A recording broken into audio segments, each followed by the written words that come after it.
Saudações alvinegras, pessoal, esse é mais um vídeo dos meninos de fora da vila.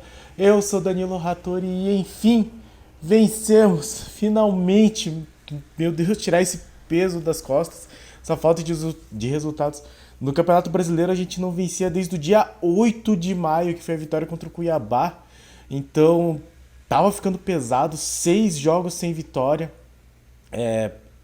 porque o campeonato tá muito equilibrado, a gente acabou não caindo tanto na tabela, mas precisava vencer e finalmente veio a vitória fora de casa também, que o Santos precisava muito.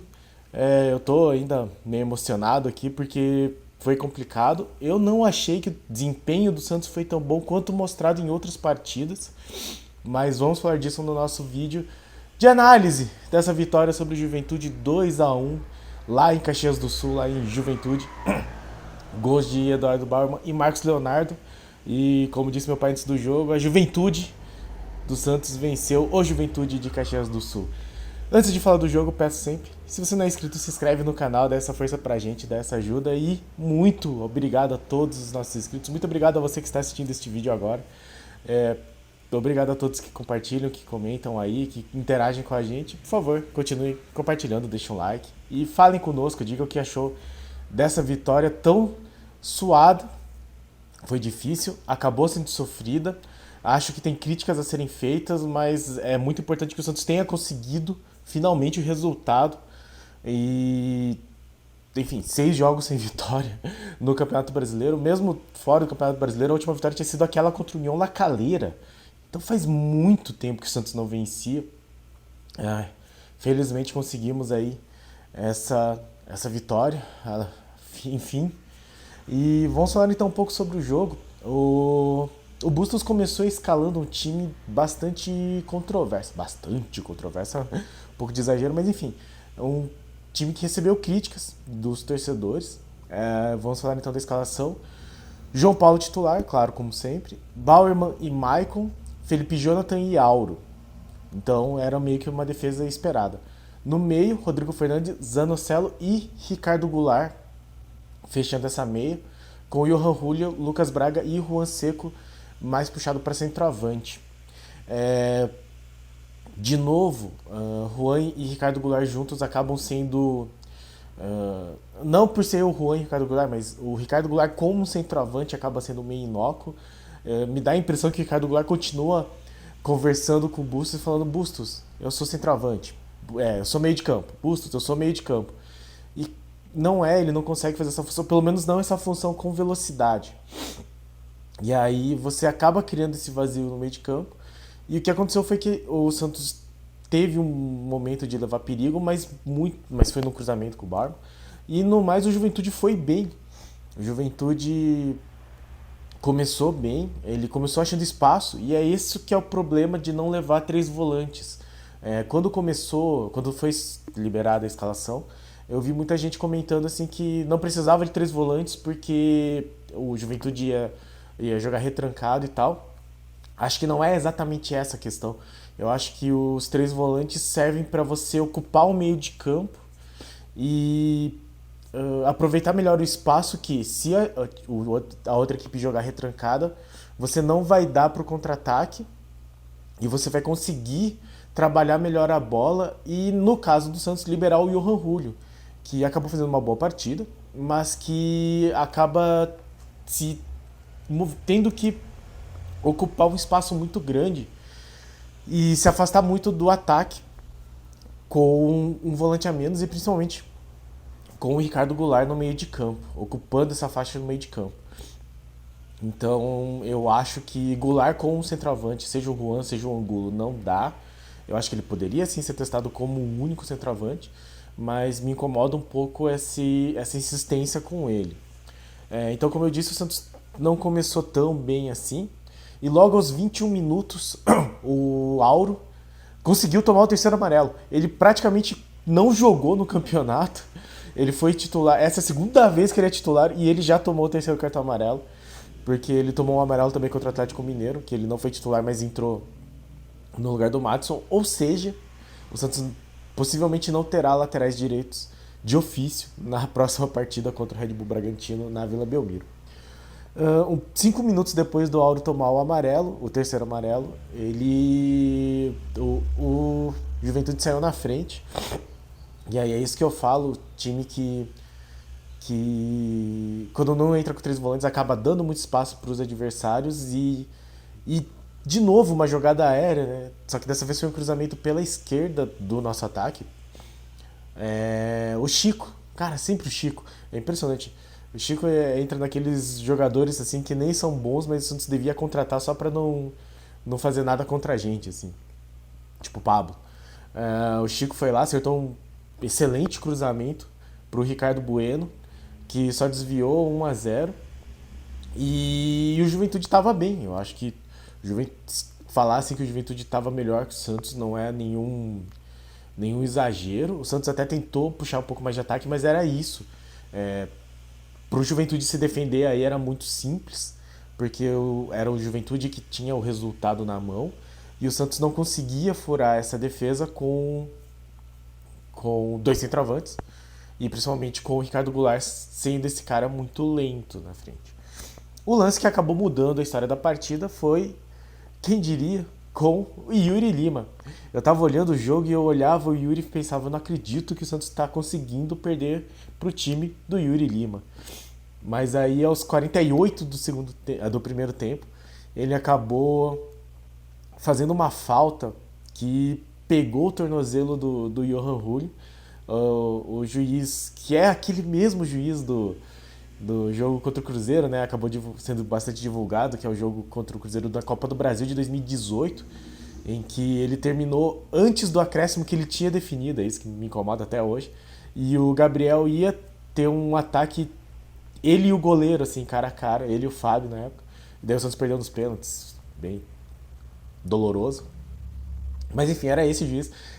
Olhando ele dá a impressão que ele é meio atrasado, assim. Tipo, teve um lance lá que ele ouviu a falta e aí o lance seguiu e aí ele resolveu dar a falta depois que já poderia ter dado a vantagem pro Santos, assim. Ele é um juiz meio atrasadinho, o Rodolfo Tossi. Mas enfim, ele deu o amarelo pro Yuri Lima, depois foi ver no VAR, acabou dando vermelho. Acho que é um lance que é cabível de ver no VAR pela força que o Yuri chegou, assim. Se você olhar, ele chega na bola, eu defendo quem chega na bola, só que ele chegou muito forte. Ele poderia ter chegado na bola, mas até, sei lá, com a perna um pouco mais leve, assim, né? Só pra talvez tirar a bola mesmo. Ele podia ter chegado de outras formas. Acho que foi uma expulsão justa no fim das contas. Fica o destaque de como os comentaristas de arbitragem são camaradas, assim, digamos, né, com o comentário. Então, o Salve Espínola que estava comentando, ele falou assim, não, é para amarelo, chegou na bola, tal, não sei o que, o juiz tá certo. Aí depois o VAR chamou ele, não, olhando agora no VAR, é um lance que ele pode dar vermelho, então o juiz teve sempre certo, na visão do Salve. Enfim, o Santos conseguiu, então, essa vantagem numérica. Faltava arrumar o time um pouco melhor, né? E aí o Bustos fez boas alterações, eu até acho. E ele fez uma coisa que ele quase nunca faz, que é voltar com uma alteração do intervalo. Então ele sacou o Auro para colocar o Bruno Oliveira deu uma movimentação melhor. E aí, aos 11 minutos do segundo tempo, o Santos conseguiu um empate numa falta batida pelo Johan Julio, bem batida, né? Aquela falta fechada e rápida, em que o Bauerman desviou, indefensável pro goleiro. Eu vou dar um destaque aqui, que é uma coisa que eu faço pouco, pro Felipe Jonathan, que ele não só fez um jogo bom, assim, não foi espetacular, assim, ele tenta uns cruzamentos que não fazem muito sentido, mas até aí o Lucas Pires estava numa fase ruim também. Mas a bola, o lance que dá origem à falta é uma bola que ele salva de um jeito espetacular, assim. A bola ia sair, ele dá uma puxeta, deixa a bola dentro de campo, recupera ela antes do cara do Juventude e aí toma a falta desse cara. Nos melhores momentos eu não achei esse lance, mas é um lance assim muito interessante, é um lance que chama muita atenção, eu já fiquei muito admirado desse lance e desse lance saiu a falta do gol, então foi um troço assim muito bom, assim, bom de ver o Felipe Jonathan se dedicando, conseguindo ter sucesso num lance desses, e aí o Santos consegue um empate e o Juventude tinha recuado, né? Tinha tirado o Chico, tirou o Isidro Pita, enfim, tava com um a menos, recuou mesmo, né? Já tava meio recuado antes da expulsão.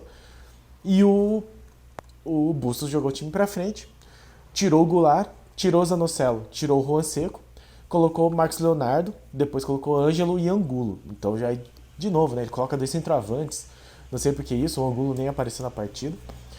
Mas, aos 11, então, aos 31 do segundo tempo, o Santos consegue desarmar a bola no meio de campo, arrumar pro Ângelo. O Marcos Leonardo pega a bola, começa a correr, o Ângelo começa a correr, ele solta pro Ângelo e sai na frente.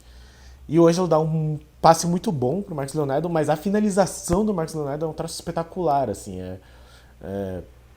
primeiro, assim, pelo fato dele ter ido meio às pressas, tinha jogado domingo pela seleção sub-20, já tinha marcado 4 gols, inclusive.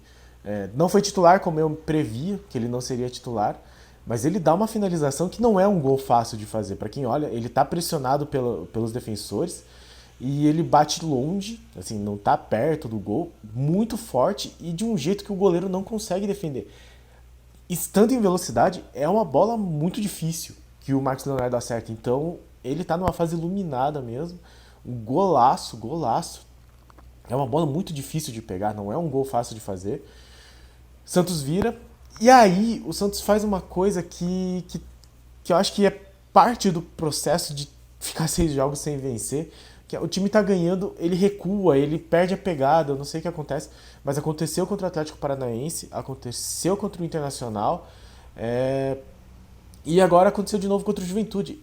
Dá a impressão que se o Juventude não tivesse um a menos e não tivesse se dedicado tanto à retranca, é possível que eles conseguissem dar um abafa lá e conseguir fazer o gol do empate.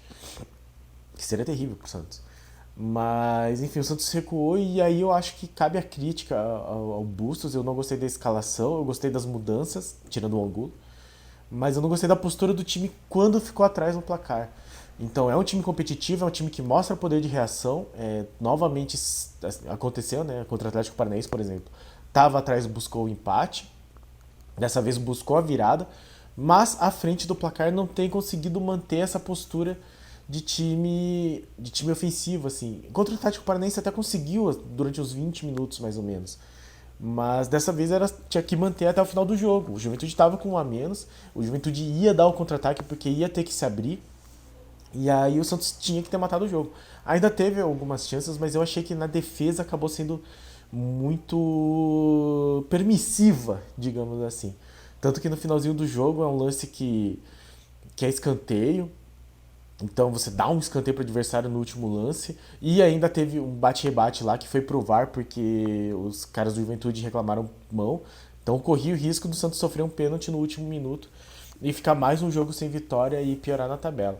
Então eu acho que o Santos corre esse tipo de risco, não gosto.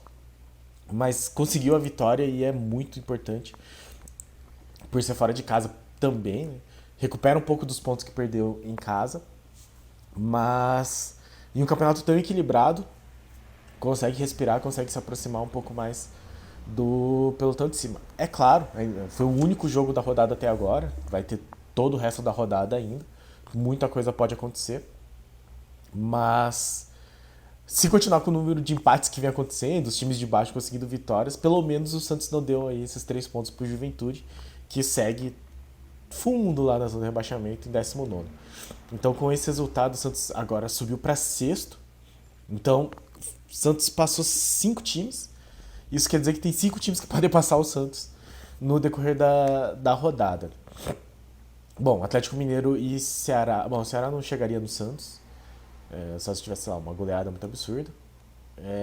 Coritiba, Atlético Goianiense, né? O Coxa pode passar o Santos. O Fluminense com o América Mineiro. Só um dos dois pode passar o Santos. Se der empate, nenhum dos dois passa o Santos. Então o Santos já não volta aí para o 11º lugar. E o Avaí, que vai pegar o Fortaleza. Fortaleza ainda é a lanterna do campeonato. Então o Avaí também pode ultrapassar-nos na tabela. Mas o importante é isso, assim, é ter conseguido a vitória, tirar essa pressão aí de muitos jogos sem vencer e ficar pelo menos um humor melhor aí para pegar o Red Bull Bragantino em casa. A vitória, claro, é essencial e tem que vencer de qualquer maneira. E para poder e, de cabeça erguida, peito estufado, enfrentar esse Corinthians no mata-mata da Copa do Brasil e logo em seguida, pelo Campeonato Brasileiro, os 2 jogos na Arena dos caras, lá, no estado dos caras. Enfim, jogo difícil, jogos difíceis. Esse do Red Bull, o Santos precisa vencer de qualquer jeito. O Santos não pode mais perder esse tipo de ponto em casa, né? Perder ponto contra o Palmeiras é uma coisa, mas perder ponto contra o Ceará, do jeito que foi contra o Internacional, agora contra o Red Bull Bragantino, o Santos não pode perder, então precisa jogar muito contra o Red Bull Bragantino. Vamos falar então um pouco de jogador a jogador. João Paulo tomou um gol de bola aérea, não é culpa dele. Mostrou como o lado esquerdo do Santos é fraco na marcação. Felipe Jonathan realmente não é esse jogador que prima pela marcação, a gente já falou isso várias vezes aqui. Deixou o Chico cruzar e de novo a zaga toma um gol de bola aérea. Fica aqui o destaque que eu não falei, né? Que logo no comecinho do jogo, antes do amarelo do Auro, o Maicon saiu para entrar o Velasquez, o Maicon saiu contundido, preocupa pela situação da zaga do Santos mesmo, né? Do Santos ter que colocar o Velasquez, que tá abaixo do Maicon tecnicamente. O Kaique volta, talvez fosse o momento de dar oportunidade pro Kaique, mas eu sinto que o Bustos é muito receoso em dar oportunidade aos jovens. Vamos ver aí o que ele fará contra o Red Bull Bragantino. Pelo menos o Kaique aparece como uma opção e eu acho uma ótima opção. O Maicon, então não deu nem tempo de jogar, coitado, saiu logo contundido. Bauerman excelente, para mim até o Santos marcar o gol ele foi o melhor da partida. Acho que ele conseguiu acalmar o Velasquez, por exemplo, né? Então ele não, o Santos acabou não tendo tantas, não dando tantas chances pro Juventude. Acho que passa pelo Bauerman, dá segurança na defesa, e isso com a saída do Maicon foi muito importante, e acabou marcando o gol. Então é que depois do gol, eu já não acho que ele foi tão importante, porque o Juventude meio que abdicou do ataque. Até o Santos empatar, o Juventude, até um pouco antes na verdade, né? Até a expulsão, o Juventude meio que abdicou do ataque. Mas até lá eu acho que o Eduardo Bauerman foi importante, foi o melhor da partida. Auro não jogou mal, só que ele tem uma coisa que eu até não vou reclamar. Ele pega a bola na frente da área, ele começa a ciscar e ele passa para trás. É ruim porque não aparece ninguém para ele fazer a jogada para frente, mas quer dizer que ele não é desesperado no cruzamento. Ou ele não tem capacidade, ou ele não gosta. De qualquer forma, pelo menos ele não fica forçando isso. Acho bom. Só falta, então, não sei, talvez mais gente para ajudar ele, né? Talvez tenha faltado um pouco isso, porque acabou sendo o Juan na ponta, então o lado direito acabou meio manco, já que o Julio não aparecia tanto, né? O Julio tentava puxar mais pro meio. Então acho que o Auro ficou meio órfão nesse lado. Depois entrou o Lucas Braga, então já vou aproveitar e falar do Lucas Braga, que estava meio sumido, mas assumiu a lateral direita quando o Auro saiu logo no intervalo. E acabou puxando. Ele jogou mais como ponta, né? Mas o Lucas Braga é esse cara que funciona nesse sentido. Acho que ele pode fazer a lateral. Não é um cara excelente cruzando, mas é um cara que vai na linha de fundo. E é um cara que tem muito pique, assim, ele tem muita energia, ele volta pra marcar, ele se entrega bastante na marcação. Então acho que o Lucas Braga fez um bom jogo. Não sei se melhor na lateral, inclusive, na lateral direita no lugar do Auro. Felipe Jonathan de novo, fez um bom jogo. Já comentei aqui do lance que deu origem à falta que deu origem ao gol de empate do Santos. Foi dedicação dele, acho que ele é um cara que está se dedicando, isso é bom, ele está se entregando. Mas ele teve o mesmo problema do Auro. Não sei se, no caso dele, não sei se é falta de confiança. Ele realmente não cruza bem. Mas ele tenta, né, normalmente. Assim, ele tentou um ou outro cruzamento lá que não deu muito certo. Os cruzamentos meio fora de hora. E aí também começou assim: pega na ponta esquerda. E aí não aparece ninguém para trocar passe. E ele recua. Volta a bola pro Zanocelo. Enfim, aconteceu muito isso. Rodrigo Fernandes ajudou bastante nesse período, nesse primeiro tempo. Então, na verdade, os jogadores de defesa apareceram muito mais no primeiro tempo. Até porque foi quando o Juventude atacou. Quando ele subiu, eu achei que ele subiu bem. Teve um lance até que ele foi conduzindo. Só que daí ele chutou e finalizou muito mal. Assim, podia ter feito outras coisas. Mas a função dele, que é aparecer na marcação, acho que ele fez muito bem. O Zanocelo já não foi tão bem. Eu acho que o Zanocelo é um cara que, sem o Sandri, por exemplo, ele acaba ficando muito perdido em campo, porque ele acaba tendo que ajudar demais na marcação e ele não é assim esse cara.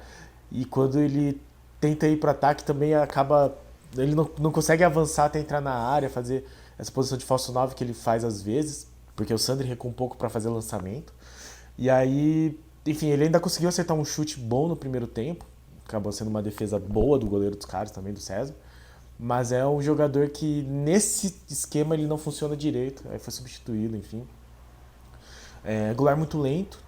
Goulart, de novo, assim, ele não pode ser esse meio de campo, ele não consegue puxar contra-ataque. Eu até não acho que ele não esteja se dedicando, mas falta essa intensidade mesmo, assim. Eu sei que é um negócio que o Bustos bate na tecla, mas às vezes ele faz umas decisões que não dão muito essa ideia. Mas eu acho que o Goulart ele não pode se titular junto contra o centroavante e ele tem que assumir que ele é o cara para jogar perto do gol adversário. Assim. E com o Marcos Leonardo de volta, ele não pode ter essa chance mesmo. Não pode não. Johan Julio, pra mim, no geral, foi o melhor jogador. Eu achei o melhor jogador da partida. Nos dois tempos, né? Porque ele ficou o jogo inteiro. Bateu a falta que foi o gol do Bauerman. Mas mais do que isso, ele se entrega muito. Né? Ele tomou a falta que foi a expulsão do Yuri Lima. E não só ele tomou a falta, mas a falta começa de uma boa jogada individual dele. E que ele mete uma caneta e tal. Depois toma um carrinho.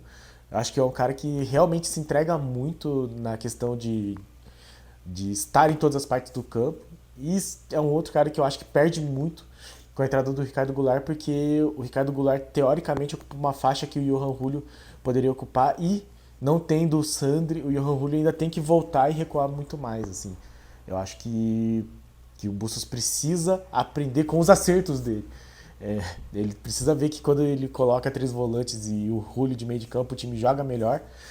E ele não precisa mexer nisso, não precisa colocar o Ricardo Goulart. Juan, por ser centroavante, eu achei que ele acabou sumindo um pouco, na verdade. Ele vinha fazendo jogos como ponta. Eu acho que ele aparecia mais pro jogo, até pelo Santos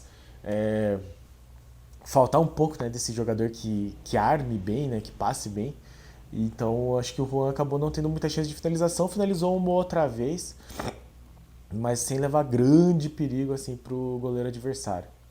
O Velasquez entrou. Felizmente não comprometeu, eu fiquei um pouco de medo, eu achei ele inseguro logo no começo. Ele tem essa coisa de ser um zagueiro meio paporrado, assim. Felizmente não comprometeu, não tomou amarelo, enfim, não aconteceu nada. No intervalo, então, entrou o Bruno Oliveira, eu achei que ele entrou bem, mas dessa vez ele não teve aquela jogada boa, né? Aquele passe decisivo que nem foi pro Lucas Braga, aquele chute que nem foi do Banfield na trave. Tentou alguns cruzamentos, não deu muito certo, mas é um jogador que ainda tá entrando no ritmo, né? Ainda tá entrosando com a equipe. Eu achei que ele não foi mal, pode talvez ganhar uma chance de titular no futuro. Eu sei que muita gente tem pedido ele, o Marcos Leonardo e o Ângelo como titulares. Marcos Leonardo e o Ângelo fecham totalmente. Ele eu acho que ainda dá pra ir colocando aos poucos no lugar do Johan Julio, né? O problema é que o Bustos ele faz umas misturas um pouco estranhas, assim. Marcos Leonardo entrou, marcou um golaço espetacular. O Ângelo entrou muito bem. Eu acho que a partir do momento que ele entra, ele se torna o melhor da partida, porque ele é o cara que tenta a jogada individual, ele tenta quebrar a linha adversária, a retranca do Juventude. Teve um lance que ele foi na linha de fundo, ele deu um drible muito bom, conseguia o passe pro cara que estava vindo do meio, mas ele acha o passe pro Marcos Leonardo, belo passe. E a finalização do Marcos Leonardo é espetacular, então a entrada dos dois fez a diferença para essa vitória do Santos, que é o que não aconteceu com o Angulo, que, enfim, entrou e nem vi ele em campo. Desnecessário a entrada do Angulo. É isso, enfim, o Santos consegue essa vitória, vai com um pouco mais de alívio, consegue essa primeira vitória fora de casa, então vai um pouco mais tranquilo pro jogo contra o Red Bull Bragantino, que vai ser na Vila Belmiro sábado de noite, né? Os embalos de sábado à noite, jogo acho que às 9 horas do horário de Brasília, eu devo estar no Mato Grosso do Sul, então será às 8 horas para mim, mas que o Santos consiga aí manter um desempenho bom. Eu não acho que esse jogo tenha sido tão bom quanto o Santos já mostrou nessa sequência, né, como eu já disse, mas que o Santos mostre o desempenho que mostrou antes com o resultado que teve agora, que junte as duas coisas, que o Bustos aprenda com seus erros e principalmente observe seus acertos e os mantenha, que é uma coisa que eu sinto um pouco de dificuldade. Achei que ele substituiu bem hoje, mas é porque ele escalou de um jeito que não funcionou o time. Que ele consiga juntar tudo isso, né? Escalar o time de um jeito que funcione contra o adversário, se tiver que substituir de um jeito que o time não perca rendimento e que o Santos consiga mostrar um desempenho bom e sair com a vitória no sábado. É só isso que eu espero. Certo, pessoal? Então esse foi mais um vídeo dos meninos de Fora da Vila. Muito obrigado a todos que assistiram o vídeo até aqui. E no mais, se inscreve. Muito obrigado a todos os nossos inscritos. Se você não é inscrito, se inscreve no canal dessa força. Já estamos com 612 inscritos. Muito obrigado a todos e a cada um de vocês. E no mais, compartilhe, deixe um like e diga aí se você assistiu o jogo, o que é que você achou da partida, o que, que você achou, se você concorda com a gente. Se você discorda, comente também, não tem nenhum problema. E no mais, pra cima deles. Abraço!